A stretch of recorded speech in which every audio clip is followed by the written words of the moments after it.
And the last one before we go, your wish to any realtor, the experienced, the young, the beginners, the confused. You know, I would say to new agents who are starting in the business is, first and foremost, is go into the office and get to know your colleagues, work with them, because that's when I started out. They will tell you, help me with this open house.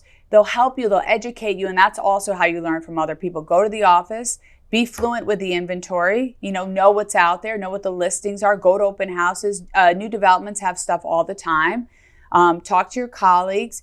Be friends with everybody, and that means everybody from every firm, because you want people to want to rely on you. Dress as a professional. And that doesn't mean that you have to wear a suit and tie. It just means look like a professional and be polite and return phone calls.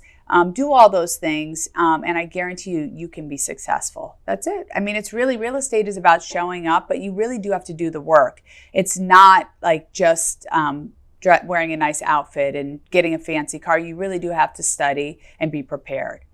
But it's there's no ceiling to it. So that's what makes real estate such a great industry for people. Thank you. Thank you, Bess. Thank you, Lucy. It was such a great pleasure to be here. It was so lovely to have you here in New York City. All the best. All the best to your agency. Yes, and early Happy New Year to you, Lucy. Thank you. Thank you.